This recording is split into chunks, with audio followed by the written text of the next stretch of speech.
আরো একবার আপনাদের স্বাগত জানাচ্ছি। আমি প্রিয়াঙ্কা। শুরুতেই নজর রাখবো ডোমেস্টিকে স্মার্ট মিটার নয়, স্মার্ট মিটারে না, কেন্দ্রের প্রকল্প চালু হচ্ছে না এই রাজ্যে। কমার্শিয়াল ও ইন্ডাস্ট্রিয়াল কানেকশনে স্মার্ট মিটার, আরো একবার আপনাদেরকে জানাবো কমার্শিয়াল এবং ইন্ডাস্ট্রিয়াল কানেকশনে স্মার্ট মিটার। প্রতিনিধি সোমরাজ এই মুহূর্তে আমাদের সঙ্গে রয়েছেন। সোমরাজ, আমরা দেখেছি বিভিন্ন অভিযোগও সামনে এসেছে স্মার্ট মিটার নিয়ে। দেখো, একদমই আপাতত ডোমেস্টিক ক্ষেত্রে স্মার্ট মিটার ব্যবহার করা হবে না, অর্থাৎ স্মার্ট মিটার কোনোভাবেই লাগানো হচ্ছে না, তেমনটাই রাজ্যের বিদ্যুৎ দপ্তর সিদ্ধান্ত নিয়েছে। মূলত ৩-৪টি জেলায় পরীক্ষামূলকভাবে স্মার্ট মিটার বাড়িতে বাড়িতে বসানোর কাজ চলছিল, কিন্তু এক্ষেত্রে রাজ্য সরকার সিদ্ধান্ত নিয়েছে যে আপাতত ডোমেস্টিকের ক্ষেত্রে, অর্থাৎ বাড়িতে বাড়িতে কোনোভাবে স্মার্ট মিটার লাগানো হবে না। পুরোনো ব্যবস্থা যা ছিল সেটাই থাকবে এবং যেখানে যেখানে স্মার্ট মিটার লাগানো হয়েছে মনে করা হচ্ছে সেই সব জায়গায় বাড়িতে পুরোনো ব্যবস্থায় ফিরিয়ে আনা হতে পারে, তবে সেক্ষেত্রে নির্দিষ্টভাবে নির্দেশিকা জারি করা হবে। রাজ্যের বিদ্যুৎ দপ্তর জানিয়েছে কিছু অভিযোগ আসার প্রেক্ষিতেই আপাততভাবে ৩-৪টি জেলায় যে পরীক্ষামূলকভাবে কিছু কিছু এলাকায় স্মার্ট মিটার লাগানো হচ্ছিল তা আপাতত বন্ধ রাখা হলো। তবে বাণিজ্যিক ক্ষেত্রে এবং শিল্প ক্ষেত্রে যেভাবে স্মার্ট মিটার ব্যবহার করার কথা বলা হয়েছিল সেটা চলবে। অফিসগুলিতে স্মার্ট মিটার লাগানো আছে সেটি চলবে, তবে বাড়িতে বাড়িতে স্মার্ট মিটার লাগানোর কাজ আপাতত বন্ধ করা হলো। রাজ্যের তরফে তেমনটাই নির্দেশের কথা জানানো হয়েছে। বেশ। এসএসসি চাকরিহারা গ্রুপ সি এবং গ্রুপ ডি কর্মীদের ভাতা দিচ্ছে রাজ্য সরকার। এই ভাতা দেওয়া নিয়ে উঠে গেল প্রশ্ন। কলকাতা হাইকোর্ট জানতে চাইল, যাঁরা ভাতা পাচ্ছেন তারা ভাতার বিনিময়ে রাজ্য সরকারকে কি দেবেন? প্রশ্ন বিচারপতি অমৃতা সিনহার। অন্য একটি মামলায় বিচারপতি সৌগত ভট্টাচার্য জানিয়ে দিয়েছেন, এসএসসির নিয়োগ বিজ্ঞপ্তিতে হস্তক্ষেপ করবে না হাইকোর্ট, অর্থাৎ নিয়োগে কোনো বাধা রইল না। সুপ্রিম কোর্টের রায়ে এসএসসির প্রায় ২৬,০০০ জনের চাকরি গেছে। এর মধ্যে রয়েছেন গ্রুপ সি ও গ্রুপ ডি কর্মীরাও। এই সব চাকরিহারাদের ভাতা দিচ্ছে রাজ্য সরকার। এ নিয়ে হাইকোর্টে মামলা হয়। সোমবার সেই মামলার শুনানিতে বিচারপতি অমৃতা সিনহা প্রশ্ন করেন, রাজ্য কি বিজ্ঞপ্তি মেনে ভাতা দিয়েছে? অ্যাডভোকেট জেনারেল কিশোর দত্ত বলেন, একটা ইনস্টলমেন্ট দেওয়া হয়ে গেছে। তখন বিচারপতি সিনহা বলেন, এপ্রিল মাসের ভাতা দেওয়া হয়ে গেছে। ভাতার জন্য আবেদন করতে এবং আবেদন খতিয়ে দেখতে সময় প্রয়োজন। কিভাবে তাড়াহুড়ো করে ভাতা দেওয়া সম্ভব? এভাবে ভাতা দেবেন না। বিচারপতি সিনহা এও প্রশ্ন করেন, মাসে ২৫,০০০ টাকা করে যারা ভাতা পাবেন তারা রাজ্যকে বিনিময়ে কি দেবেন? বাড়িতে বসে বসে কি তারা টাকা নিয়ে যাবেন? যে কাউকে কি এই টাকা দিয়ে দেবেন? তখন অ্যাডভোকেট জেনারেল বলেন, এই টাকা দেওয়া হচ্ছে জীবনযাপনের জন্য। সুপ্রিম কোর্টে রিভিউ মামলার নিষ্পত্তির পর বিষয়টি সুনির্দিষ্ট হবে। তখন বিচারপতি সিনহা বলেন, তার মানে কয়েকজন বাড়িতে বসে বসে সরকারি কোষাগার থেকে টাকা পাবেন। এই চাকরিহারাদের টাকা ফেরত দেওয়ার কথা ছিল। অ্যাডভোকেট জেনারেল তখন বলেন, পুজো, অনুদান সহ একাধিক বিষয়ে রাজ্য এমন আর্থিক সাহায্য করেছে। বিচারপতি সিনহা প্রশ্ন করেন, চাকরি বাতিল ঘোষণার পর কি এভাবে আর্থিক সাহায্য করা যায়? অ্যাডভোকেট জেনারেল বলেন, ভাতা দেওয়ার ক্ষেত্রে চাকরি বাতিলের মতো বিষয় নেই। চাকরি বাতিলের বিষয়টি সুপ্রিম কোর্টের বিবেচনাধীন। বিচারপতি সিনহা তখন বলেন, যাদের চাকরি চলে গেছে তাদেরই ভাতা দিচ্ছে সরকার। তার মানে বাড়িতে বসে বসে ২০-২৫ হাজার টাকা নেবেন চাকরিহারারা। তাহলে হাজার হাজার বেকারদের কি হবে? তখন অ্যাডভোকেট জেনারেল বলেন, বিষয়টি সুপ্রিম কোর্টে বিচারাধীন, সেখানে বিষয়টির নিষ্পত্তি হতে পারে। এরকম কোনো স্কিম করতেই পারে না রাজ্য সরকার, কারণ স্কিমটা হলো এটা কনস্টিটিউশনের ওপর ফ্রড, সুপ্রিম কোর্টের অর্ডারের ওপর ফ্রড।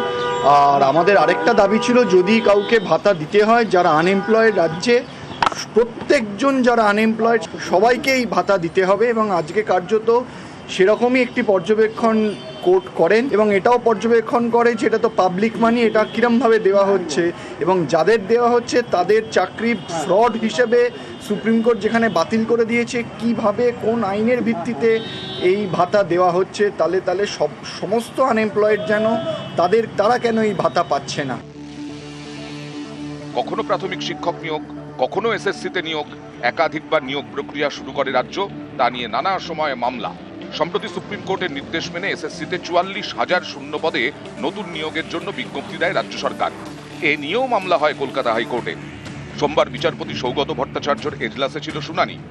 সেখানেই বিচারপতি জানিয়ে দেন, নিয়োগ বিজ্ঞপ্তিতে হস্তক্ষেপ করবে না হাইকোর্ট, অর্থাৎ নিয়োগে বাধা রইল না।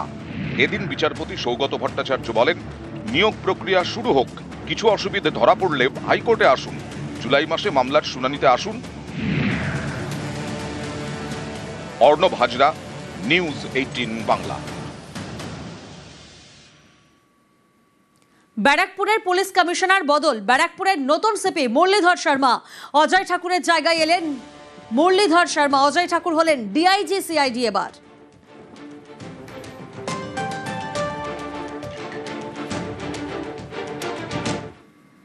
করোনা নিয়ে আগাম প্রস্তুতি রাজ্যের।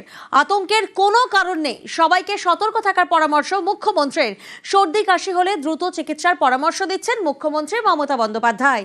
প্রয়োজন মতো সরকারি হাসপাতালে যাওয়ার পরামর্শ মুখ্যমন্ত্রীর।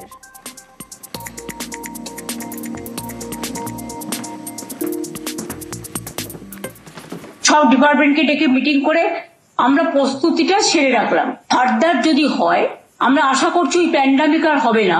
সতর্ক আমাদের থাকতে হবে, কোনো প্যানিকই ক্রিয়েট করা নয়। যদি বাই চান্স সেরকম কিছু হয়, আমাদের প্রস্তুতি তৈরি থাকবে। এটা নিয়ে ভয় পাওয়ার কোনো কারণ নেই। কিছু কিছু ক্ষেত্রে যাদের কোমরবিডিটিস আছে, যাদের লাংসের প্রবলেম আছে, চেস্টের প্রবলেম আছে, এবং sometimes aging is also the factor, তারা ডাক্তার দেখান, ট্রিটমেন্ট করুন। সরকার আপনাদের সাথে সবসময় ছিল, আছে, থাকবে। যার সত্যি প্রয়োজন তাকে যা যা দেওয়া দরকার সবকিছুই সরকারি হাসপাতালে আছে। কোভিড নিয়ে এখনই আতঙ্কিত হওয়ার কোনো কারণ নেই, স্বাভাবিক অবস্থায় বজায় থাকবে। ছত্তিশগড়ে ফের মাওবাদী হামলা। জঙ্গলের রাস্তায় প্রেসার আইইডি বিস্ফোরণে উড়ে গেল যৌথ বাহিনীর টহলদারি গাড়ি। প্রাণ গেল অতিরিক্ত পুলিশ সুপার আকাশ রাও গিরিপুঞ্জের। এবার ঘটনাস্থল বস্তার ডিভিশনের সুকমা। সম্প্রতি এই বস্তারকে মাওবাদী মুক্ত বলে ঘোষণা করে কেন্দ্র, আর এর কয়েকদিনের মধ্যেই সেই বস্তার ডিভিশনে মাওবাদী হামলা। আর এই নিয়েই মোদী সরকারকে নিশানা করছে বিরোধীরা। পাল্টা জবাব দিয়েছে বিজেপি।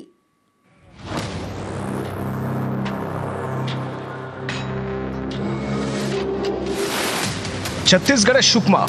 সোমবার সকালে এই সুকমাতেই মাওবাদী হামলা। জঙ্গল এলাকায় কোনটা এরোবোড়া রাস্তায় প্রেসার আইইডি বিস্ফোরণ, উড়ে যায় যৌথ বাহিনীর গাড়ি। প্রাণ হারালেন অতিরিক্ত পুলিশ সুপার পদে থাকা আইপিএস অফিসার আকাশ রাও গিরিপুঞ্জ। এই মাওবাদী হামলায় গুরুতর আহত হয়েছেন বেশ কয়েকজন অফিসার এবং জওয়ান। उनका शहादत बेकार नहीं जाएगा। नक्सली अंतिम सांसें ले रहे हैं और बौखलाहट में ये सब काम कर रहे हैं। घटना की हम निंदा करते हैं। কয়েক মাস আগে মাওবাদী দমনে সুর চড়ান অমিত শাহ। हजारों लोग बलि चढ़े। हिम्मत देखे साहब, पशुपतिनाथ से तिरुपति तक का लाल कॉरिडोर बार राज्य, कई जिले, कई तहसीलें, कई थाने कब्जे कर दिए। मैं सबसे पहले एक बात इस सदन में जिम्मेदारी के साथ बताना चाहता हूं, 21 मार्च 2026 को इस देश से नक्सलवाद समाप्त। ছত্তিশগড়ে জোরদার অভিযানে নামে যৌথ বাহিনী। গত মাসে ছত্তিশগড়ের নারায়ণপুরে গুলির লড়াইয়ে মৃত্যু হয় নামওয়ালা কেশব রাও ওরফে বাসব রাজু সহ 27 মাওবাদীর। বাসব রাজু ছিলেন শীর্ষ মাওবাদী নেতা। এরপর মাওবাদীদের অনেকে আত্মসমর্পণ করেন বলে জানায় পুলিশ। মে মাসের শেষে বস্তারকে মাওবাদী মুক্ত এলাকা বলে ঘোষণা করে কেন্দ্রীয় সরকার। সেই বস্তার ডিভিশনেই সুকমাতে সোমবার সকালে মাওবাদী হামলা। প্রাণ গেল একজন আইপিএস অফিসারের।